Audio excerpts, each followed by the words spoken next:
okay, what do you expect at an adjuster meeting?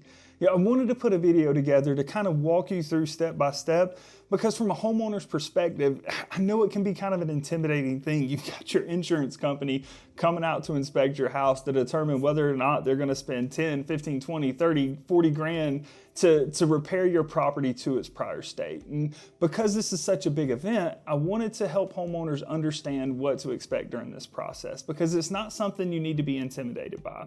It's a very easy process that usually only takes 30 to 45 minutes or so. And in our previous video, we talked a little bit about the different types of insurance adjusters and the different levels of responsibility and authority that those different adjusters have.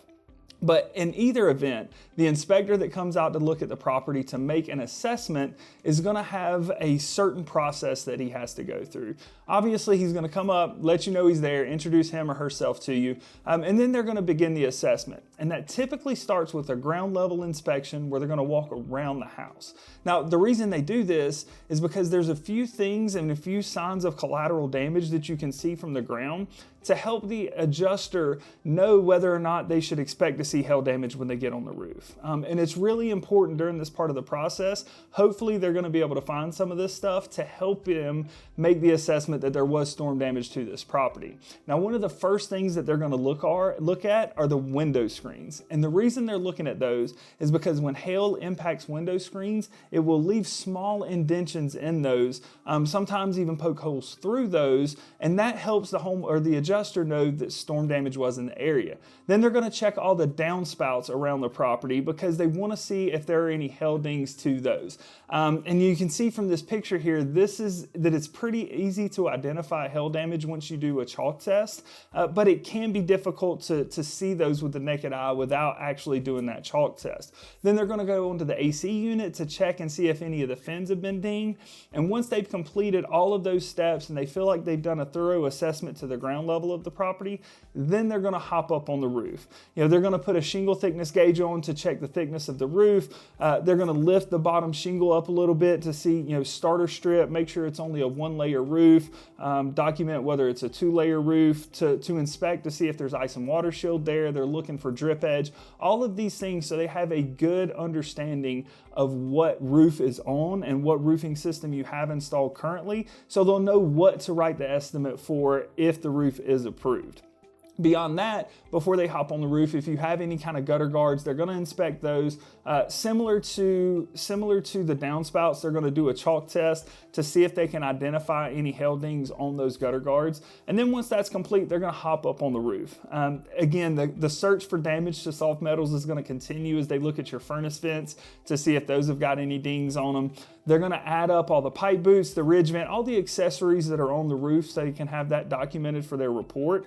And then beyond that, they're going to start assessing the shingles to see if there's any kind of storm damage. Now, depending on the steepness of your roof, they may have to bring out some equipment, a ridge hook. They may be using a rope and harness. There's a few different things there that they may end up having to do from the safety perspective, but then they're going to inspect the shingles.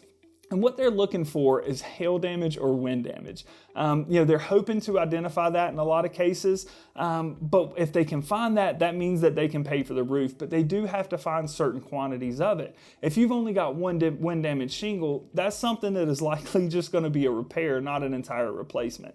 And the way insurance companies inspect a roof is they draw what's called a test square. And a test square is simply a 10 by 10 grid that they put onto each slope of the roof. And then each insurance company has criteria of what they're looking for within that test square. So for some of your insurance companies, they may only need to see 6, 8 hail hits within that 10 by 10 test square, and that's enough to approve the roof. Other companies need to see 12, 13, 14 hail hits within that test square before they would be willing to approve the roof. And as far as wind damage is concerned, it's not limited to just that 10 by 10 test square. Whatever wind damage has occurred on the entire slope of the roof counts for that roof. For instance, if they're in that 10 by 10 test square on the front slope, you only have 1 wind damage shingle, but over the entire front facing slope of the house, you have 20 wind damage shingles, it counts as 20 wind damage shingles. So once the inspector has determined if there's any collateral damage, dings in the soft metals like we talked about, he's identified how much hail damage he needs to see, how much wind damage he needs to see. He has all that information documented and pulled together so that he can put it into his report. Now he's ready to hop off the roof and make the determination on whether or not the insurance company is going to pay for this replacement.